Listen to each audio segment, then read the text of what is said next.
Bom dia a todos, bem-vindos a mais um podcast do International Affairs Network. Hoje vamos falar sobre as eleições espanholas, as eleições legislativas espanholas, que vão ocorrer dentro de dias, e temos connosco a Daniela Santiago, jornalista da RTP, correspondente em Espanha da RTP e da Antena 1 entre 2015 e 2021, onde foi, aliás, distinguida como melhor correspondente estrangeira em Madrid, autora de vários livros, entre eles a Tempestade Perfeita, como a extrema-direita regressou à Península Ibérica, um tema que eventualmente iremos abordar na nossa conversa e que acabou por ser aqui quase uma pequena premonição daquilo que estamos a ver acontecer. Obrigado, Daniela, pela presença. Está comigo também aqui o Luís Bravo, presidente do International Affairs Network, a quem passo aqui a palavra para iniciar a nossa conversa. Bom dia, eu, numa primeira nota, agradecer à Daniela Santiago por estar presente nesta iniciativa do International Affairs Network, que é um think tank baseado em Lisboa, que se preocupa com temas europeus, geopolíticos e de economia internacional. Neste campo particular, que é a questão das eleições em Espanha, é um tema que diz em primeiro lugar muito a Espanha, mas diz também em muitas variáveis respeito à Península Ibérica e a Portugal, e por isso o nosso interesse em participar e se calhar tem alguma extensão pode também impactar numa Europa que cada vez mais tem que preocupar-se com aquilo que é uma espécie de rebelião dos eleitores contra o centro político, tem tido o seu epicentro se calhar em França, tem tido algumas ramificações também em Itália e agora parece ter chegado à Península Ibérica. E eu, metendo-me aqui um bocadinho no papel também de provocador, deixava se calhar aqui o primeiro repto, ultrapassando-me aqui ao moderador, que é o Tiago, e deixava esta abordagem, se calhar, Daniela, como uma primeira reflexão. Até que ponto é que pode ser um fator disruptivo, como foi, por exemplo, as eleições nos Estados Unidos de Donald Trump, ou a saída do plebiscito do Brexit por parte do Reino Unido, estas eleições em Espanha. Obrigada, agradeço o convite, é com muito gosto que estou aqui para participar nesta reflexão, não é? Um pouco um brainstorming do que está a acontecer na Península Ibérica, mas não só, também em toda a Europa, a ritmos diferentes. Há países onde já passou esta vaga, há outros onde ela está em curso. É curioso que hoje estamos a falar a uma semana praticamente das eleições, começa agora a segunda semana de campanha eleitoral.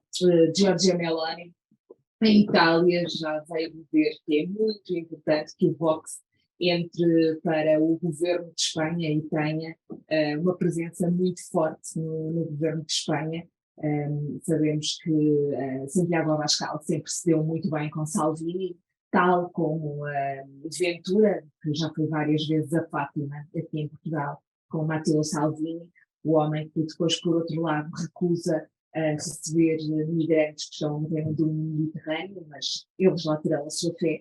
E portanto, daquilo que eu estudei nos últimos anos e que eu assisti in loco em Espanha, eu tenho neste momento algo que, de acordo com a experiência, me diz, e tal como eu escrevi no meu livro A Tempestade Perfeita, que o próximo governo de Espanha poderá ser um governo PP-Vox. Feijó, líder do PP, um homem que é visto como moderado, um homem que conseguiu 4 maiorias absolutas na Galiza, um homem que conseguiu afastar o Vox da região, ao contrário do que aconteceu noutras, onde o Vox teve uma presença muito forte, começando pela Andaluzia, que eu chamei o laboratório, no capítulo que dedico no meu livro. É de facto um homem muito mais moderado, um homem que até agora não tem sido radical, apesar de já começar a ter alguns lives e algumas palavras que vão nesse sentido. Ainda há horas recentes aconteceu em relação ao voto por correio, em que ele diz que já está a haver problemas no voto por correspondência. Eu recordo que em Espanha Os espanhóis ficam sempre muito incomodados com os números de abstenção que se registram em Portugal, não entendem como é que em Portugal há uma abstenção tão grande, eles tentam votar em peso e neste momento estas eleições, a 23 de julho, acabam por coincidir com um período muito forte de férias em Espanha. E então houve até ao momento 2.600.000 pedidos, solicitações de voto por correspondência, e está a ter uma grande polémica de que pelo menos 1 milhão de votos poderá não conseguir chegar a tempo, isso tem que acontecer até 20 de julho, e Feijó já veio fazer uns comentários um pouco populistas e dizendo até que se chegar ao governo ele irá aprovar pagamentos e aumentos aos carteiros. Portanto, isto é um discurso, enfim, que não é muito habitual ouvir da boca de Feijó, mas ele já disse que se tiver necessidade, que irá dar mão ao Vox para poder chegar ao governo. Também é curioso porque o sistema político que existe em Espanha é diferente daquele que existe em Portugal. E se o PP não tiver uma maioria com o Vox que lhe permita ser investido presidente, e o PP não basta ao Partido Popular vencer as eleições, Feijó terá de submeter a uma sessão de investidura no Congresso dos Deputados, e se recordarmos, na crise 2015-2016, em que Espanha esteve 10 meses sem governo, com Mariano Rajoy ali numa situação um pouco complicada, Pedro Sánchez falhou pela primeira vez na história da democracia espanhola 2 sessões de investidura. Ou seja, pela primeira vez um candidato entrou e saiu candidato sem ter presidente do governo. E isto pode vir a acontecer se Núñez Feijóo tentar uma primeira sessão de investidura sem ceder às pressões do Vox. Mas estamos aqui a discutir isto se o PP for de facto o partido mais votado, o que dá a entender que vai acontecer. Ou seja, o Partido Socialista de Pedro Sánchez aparece atrás nas sondagens. Não podemos acreditar muito nas sondagens em Espanha, porque normalmente enganam-se redondamente. Não aconteceu nas últimas, em que Pedro Sánchez foi eleito, mas numa sucessão de eleições enganaram-se sempre muito. Recordo, por exemplo, situações como o Ciudadanos, foi um partido que poderia estar no governo hoje e que desapareceu totalmente. Se tivesse aceitado formar governo logo no início com Pedro Sánchez, Alberto Rivera quis mais, hoje poderia estar no governo, neste momento o partido não existe. Temos também um Podemos que já não existe agora uma versão que se chama Sumar, com a Yolanda Dias, uma mulher mais moderada que Pablo Iglesias, mas também com as suas propostas da extrema-esquerda, e portanto neste momento a possibilidade são 2 eixos totalmente diferentes. É um Partido Socialista que poderá governar com a extrema-esquerda e que tem também a sua cota-parte de responsabilidade desta força da extrema-direita, porque o Partido Socialista Espanhol levou a extrema-esquerda para o governo, e não podemos esquecer isto. E, por outro lado, um PP que vai precisar de uma extrema-direita que é muito mais radical que a extrema-esquerda que existe neste momento. É curioso que quando houve as eleições na Andaluzia e o líder Juanma Moreno precisou, isto em termos regionais, do Vox para ser governo, e foi com apoio parlamentar, ou seja, foi ali uma geringonça, ou um Frankenstein, um governo Frankenstein, como eles se chamavam. Na altura, não sei se quem nos está a ouvir vai recordar-se, mas vou só lembrar que o PP venceu sem maioria, coligado com os Ciudadanos, e precisou do apoio do Vox. E aquilo foi muito curioso, porque até nas fotografias o Ciudadanos saiu da sala para não aparecer ao lado do Vox, porque achavam que era terrível ter o apoio da extrema-direita. E pela primeira vez, depois da transição espanhola, um partido de extrema-direita sentou-se no Parlamento espanhol. Foi na Andaluzia, de facto, e há muito que possa explicar isso. A Andaluzia, que tem praticamente a mesma população que Portugal e é praticamente o mesmo tamanho que Portugal, mas em vez de ser ao alto é na horizontal, é uma região com muitas particularidades que beneficiam o avanço da extrema-direita. Uma zona de grandes descontentes, de grandes contrastes, uma zona onde existe ainda muito machismo, onde existe muito aquele espanhol enraizado à terra, aos touros, onde não é bem vista a questão da violência machista, que em Espanha não se fala de violência de género, mas fala-se assumidamente em violência machista. Morrem muitas mulheres, é um número assustador, assassinadas por seus companheiros, ou ex-companheiros, maridos, o que quer que seja, e, portanto, uma zona onde há muita migração, onde eles precisam dos migrantes para trabalharem no supermercado da Europa, ali naquele mar de plástico, na zona toda do Elba e até Eleixido, que foi a única povoação onde o Vox ganhou logo, portanto foi a primeira onde ganhou, e, portanto, toda esta situação na Andaluzia foi, de facto, o boom para o que aconteceu. Mas dizia o laboratório. O laboratório. Foi tal laboratório, foi tal laboratório. O tal Mas agora laboratório, vemos... depois nós tivemos aqui também uma situação, claro que muito ínfima em relação a isso, mas nos Açores, não é? Portanto, também tivemos um governo, PP, aliás, CDS, PSD, com o apoio do Vox, pronto, as coisas não correram bem, não é? Mas eu antevejo, vivendo eu, não havendo logo um apoio por parte do Vox, se houver negociações, podemos ter aqui uma situação que se prolonga ainda há algum tempo. Daniel, portanto, a Andaluzia, como a Daniela disse, foi o tal laboratório e conseguiu enumerar aqui algumas das razões que se calhar levaram a isso, uma população talvez mais propensa, ou situações sociais, organizativas, económicas, mais propensas ao crescimento do Vox. Os descontentes do sistema, não é? Os descontentes do sistema. Há pessoas na Andaluzia que votaram Podemos numas eleições e nas outras votaram Vox.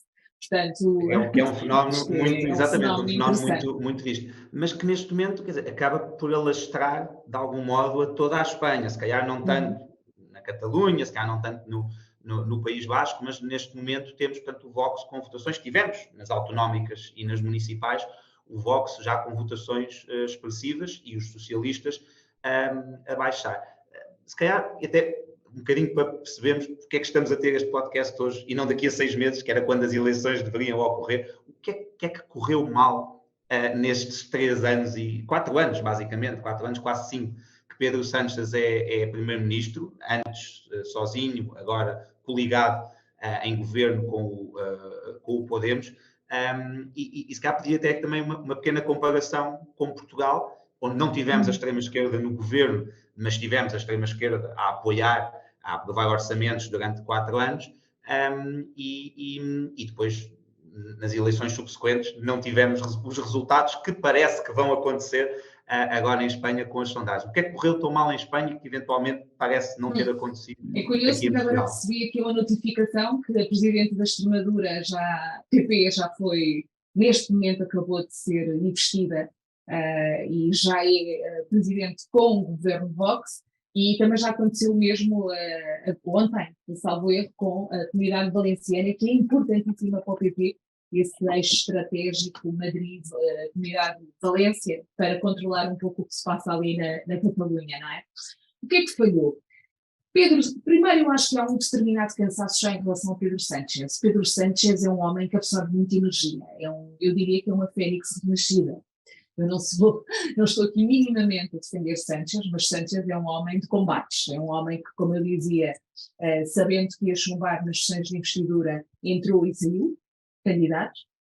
Tem um homem que sofreu uma purga interna dentro do partido, com os barões todos contra ele, todos a apoiarem a grande baronesa da Andaluzia, que era Susana Dias, e ele percorreu com a sua assessora, a Maricha, que eu conheço muito bem, casada com um brasileiro, percorreu o país todo sozinho com a sua assessora e nas eleições diretas conseguiu vencer a baronesa Susana Dias. Eu estava lá na Calha Ferraz, eu estava em Espanha também nessa altura e foi dramático. Dias, não é? A cara de Susana Dias a assumir a derrota, não é? Pesada, de como é que aquele homem sozinho a percorrer o país conseguiu contra todos, não é? Contra o Felipe González, contra o Zapatero, não é? Que estiveram sempre ao lado dela. E, portanto, ele lutou contra tudo e contra todos. É um homem que conseguiu exumar Franco. tirá-lo do vale dos caídos. E eu acho que isto, por mais que a história tente tapar ou esconder Sánchez um dia, ele ficará sempre na história por ter exumado ditadores do mausoléu que ele construiu à custa dos republicanos, e neste momento estão a ser exumados os corpos dos republicanos que estão naquela gigantesca vala comum, que é a parte de cima do Vale dos Caídos, não é? Já tirou de lá também o fundador da Falange, e para nós isto pode não parecer muito, mas é muito, porque em Espanha, até há muito pouco tempo, há muita gente que começou agora a saber que os avós foram assassinados contra o muro de um cemitério e enterrados em valas comuns.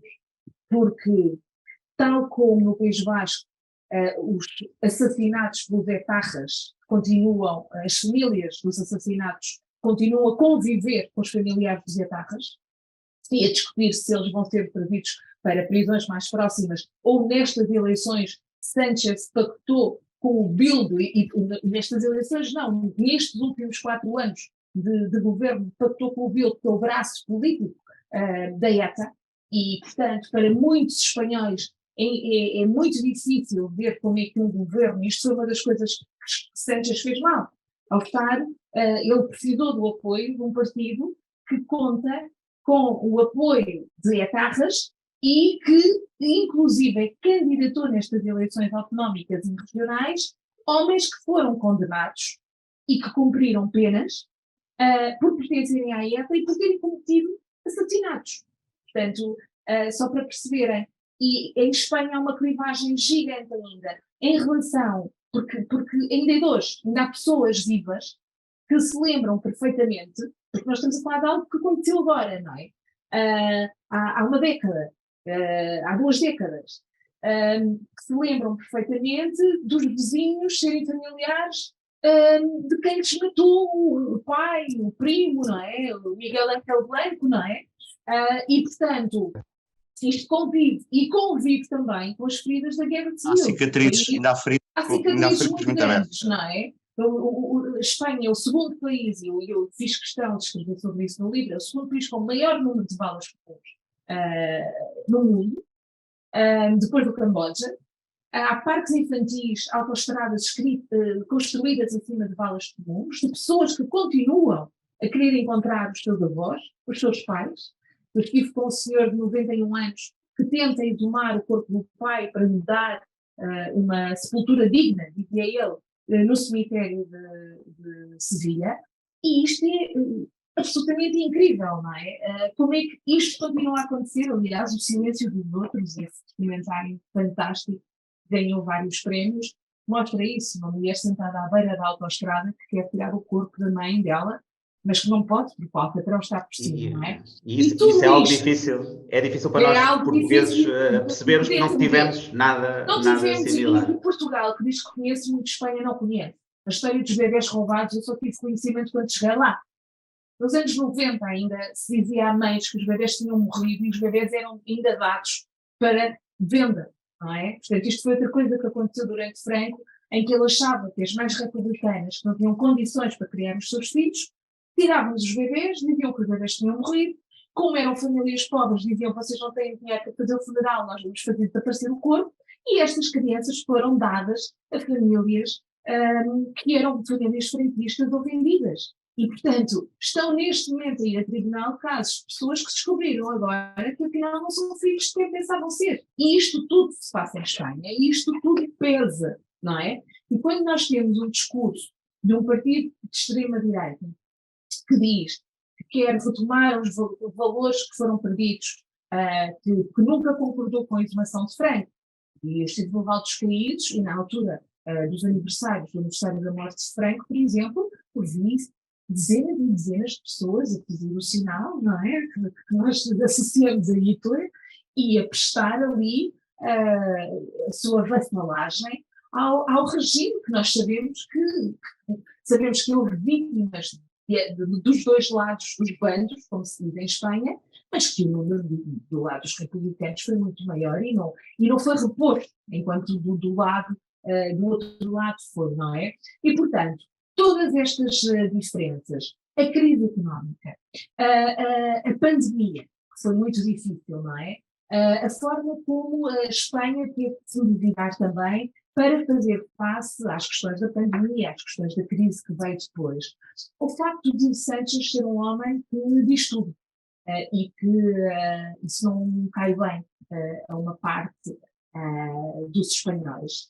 E esse tal cansaço, o cansaço dos descontentes do sistema, não só pelo PSOE, e será também pelo PP, mas o PP agora como tem uma figura nova, não é? Por exemplo, com o Pablo Casado, que era um homem muito fraco, não conseguia descolar. Mas com o Feijóo consegue descolar, não é? E nota-se que Pedro Sánchez está, neste momento, cansado e já um pouco, eu não queria dizer desesperado, mas o debate cara a cara... Ia perguntar isso, notou isso no debate entre o Feijóo e o Sánchez? É curioso, eu não ouvi o debate, ouvi-o todo.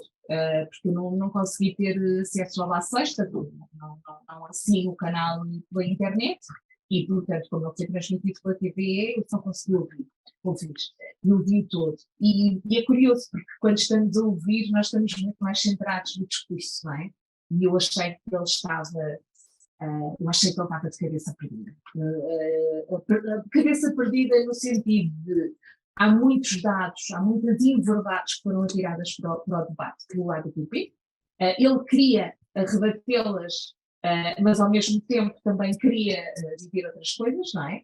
É sempre mais fácil debater quem não esteve no governo, não é? Porque ele tem um passado grande sobre as costas, que ele tenta justificar com a questão da crise, com a questão de ter, para tentar equilibrar contas e tudo isso. Ele teve, de facto, que recorrer a determinados apoios e endividamentos do país, mas é sempre mais difícil para quem tem uma herança defender-se. E achei que ele interrompeu muito, ele estava nervoso. Aquilo é um pouco o tom dele, mas ele deveria ter tentado moderar-se. Eu acho que ele devia ter tomado ali qualquer coisa para acalmar um bocadinho. Sim. Os meios de comunicação foram relativamente unânimes a haver um vencedor, inclusive os meios, isto em Espanha, Daniela sabe, os meios são mais alinhados, e mesmo os mais alinhados com a esquerda deram... Mas eu acho que ele não esteve mal no discurso, esteve mal na forma, ou seja, nos atropelos, na necessidade. Eu acho que ele falou demasiado no Vox e podia ter puxado ali os galões de determinadas coisas que fez. E nem se falou muito da Catalunha, é curioso, porque ele conseguiu convivência. Eu vivi a crise catalã toda em Barcelona, toda, desde o primeiro momento, aliás, desde que cheguei, desde setembro de 2015, e depois tudo o que referendo 2017 e os anos que se seguiram, não é? E aquilo que eu vejo é que há convivência neste momento. Houve uma altura em que era impossível. Eu ia à Catalunha e via que se falasse em castelhano, a coisa era difícil, não é? Não conhecia mal, mas via a forma como tratavam os jornalistas castelhanos e via como em Madrid tratavam os catalães, não é? Os meios de comunicação social que eram vistos dos dois lados. Eu, quando dizia que era portuguesa, era fantástico, sempre fui tratada com... Mas havia uma clivagem, que agora está diferente. Sim, há convivência. Dizer-se que a Catalunha, enfim, iremos sempre continuar a ver este somar de Yolanda Dias no seguimento do Podemos defender o direito a ver um referendo, o direito de fazer-se um referendo, não é? Mas eu não vejo a Espanha e a Catalunha a discutir neste momento essa questão do referendo como se discutia antes, não é? Não, saiu da agenda. Ele antecipa para ganhar aqui 3 questões. Ele está a ter uma campanha em que está a discutir e a fazer campanha ao mesmo tempo que se estão a discutir os governos regionais, ou seja, ele está a agarrar em tudo o que está a acontecer, desde censura, como nós já vimos, de peças de teatro, de livros, de voltar a estar atrás na lei trans, de não poder fazer, por exemplo, votos de pesar a mulheres que são assassinadas pelos maridos, ao PJ que já não fala em violência machista, mas em violência familiar. Portanto, ele está a aproveitar a formação dos governos regionais com o Vox para poder usar isso na campanha. Ele evitou uma luta interna dentro do Partido Socialista com os barões já a sacarem as garras para que não lhe fizessem uma oposição dentro do próprio partido e evitou que o PP se pudesse fortalecer mais para sair vitorioso. Portanto, essa foi a intenção. Preferiu ir a jogo mais cedo do que deixar de deteriorar mais. Tem muito a Sánchez isto. Um pouco como conclusão e corolário, ou seja, que resultado é que Parlamento e depois que Governo é que poderá sair de Espanha, que resultado é que vai ter aqui um impacto mais, digamos, vai impactar de forma mais profunda a política ibérica e, quizás, até europeia. O que é que podemos sentir também de ondas de choque aqui deste lado, seja impacto no PS, no PSD, no Chega, enfim, em toda aqui a... Depende da surpresa da noite de dia 23, se temos um PSOE que, juntando a todos os outros partidos, porque há muitos partidos nos 350 deputados que compõem o Congresso dos Deputados, não é? A Câmara Baixa, e depois há também o Senado, que é a Câmara Alta das Cortes, mas, portanto, a Câmara Baixa, se o PSOE com o somar dos outros partidos independentistas e assim, consegue ter ali, eu acho que não conseguirá uma maioria. Nem se, porque eles na primeira sessão de investidura precisam de uma maioria absoluta e depois precisam apenas de mais sims do que não é? Na segunda, 48 horas depois. Não acredito que isso aconteça. Há dúvidas que o PP com o Vox e mais alguns pequenos partidos poderá ter essa maioria para a sessão de investidura. Se não tiver, vamos ter aqui um impasse outra vez. E depois começa a contar o tempo a partir da sessão de investidura que falha e podemos vir a ter novas eleições, não é? Se o PP com o Vox conseguirem formar, eu não tenho a mínima dúvida que vamos ter um governo de PP com extrema-direita no poder em Espanha. E isso pode vir a ter ondas de choque em Portugal, sim, pode vir a ter ondas. Vamos ter retrocessos em Espanha muito grandes, em termos de leis laborais, em termos de leis de violência contra as mulheres, em termos de lei da eutanásia, que poderá andar para trás, que já foi aprovada, como sabemos, em Espanha, leis de direitos trans e muitas outras coisas. Portanto, aí teremos retrocessos em termos de direitos humanos, mesmo, de direitos adquiridos. Ondas de choque depende da liderança que tivermos no PP, não me parece, no PSD. Não me parece que a liderança do PSD neste momento seja suficientemente forte para conseguir uma votação juntamente com o Chega que possa dar uma maioria que possa dar governo. Depende do caminho que Montenegro faça. Não sabemos também se será Montenegro a ir a eleições. Sabemos que há sempre jogadas quando as eleições se aproximam e não sabemos. Tudo indica que será Montenegro. Até que ponto é que um grande resultado do Vox e uma percepção muito positiva destes valores mais, digamos, mais antissistema, pode moldar a agenda eleitoral dos partidos de centro em Portugal, por exemplo? Até que ponto é que uma iniciativa liberal ou um PSD, o centro-direita, digamos, tradicional, pode ter forçado a moldar-se em termos programáticos para esta agenda mais extremista, digamos assim? São diferentes e nós temos um Chega que não se compara ao Vox. O Vox é um partido muito consolidado, com vários líderes muito bons. Aliás, o debate dos 7 líderes parlamentares foi muito melhor do que o dos dois, o cara a cara, Sánchez, Feijó, Espinosa de los Monteiros, no fundo seria o número 2 do Vox, o próprio Abascal. É um partido que tem umas bases e uma força que não se compara ao Chega, que eu continuo a ver o Chega como um partido de um homem só. Eu acho que o Chega poderia ser quase um Ciudadanos. Sai o Rivera, morreu o Ciudadanos e, portanto, temos que ver de que forma também. Agora, o que está a acontecer em Portugal é que o Chega está a ter muitas ondas para surfar. Muitas ondas. Os sucessivos casos de corrupção, os ataques às polícias, em que eles, apoiando as polícias, e isso é um resultado da extrema-esquerda, não é? Em que nós vimos muitos ataques quando vemos assassinos, assassinos e a condenar agentes da autoridade, depois isso acaba por colher no partido que os defende, não é? E o que eu vejo neste momento é que há muitas situações que se estão a passar em Portugal que o Chega está a cavalgar a onda e a conseguir convencer o eleitorado. Agora, as eleições ainda estão longe, muita coisa pode acontecer. O que acontecer em Espanha pode ter reflexos, dependendo do que acontecer, exatamente. Se o Vox chegar ao governo, o país começar a crescer, começar a ver ali determinadas coisas que podem ter reflexos aqui, e os eleitores portugueses começarem a olhar e dizer, afinal eles não são assim tão maus, afinal eles até se integram no sistema.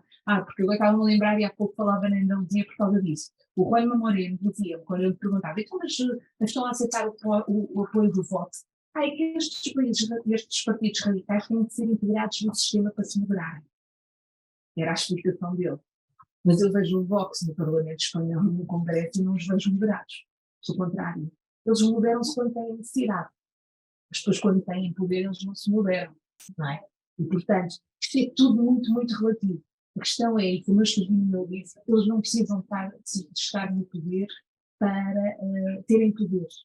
E o facto, por exemplo, de eles fazerem parte de algumas autarquias e impedirem o voto de pesar de uma mulher assassinada por marido, isto já é tremendo. O facto de eles conseguirem tirar as bandeiras ou evitar uma parada gay, isto já é tremendo. Portanto, o facto de eles conseguirem censurar uma obra que fala de violência machista ou que a eles parece que não deve, por alguma razão, pensa e não pode ser exibida, isto já é muito mau. Portanto, tudo isto são retrocessos e é preciso ter muito cuidado e eu julgo que se eles entrarem para o governo de Espanha, terá sempre uma grande influência também aqui deste lado. Bem, vamos ter de esperar para ver o que é que acontece no domingo e dependendo do que aconteça, estaremos então atentos.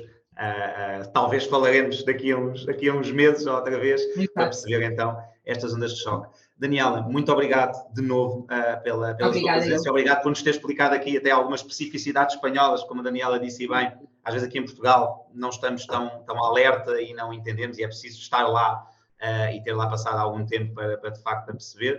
A todos os que estão a ouvir, muito obrigado e vemos então no próximo podcast do International Affairs Network. Obrigado.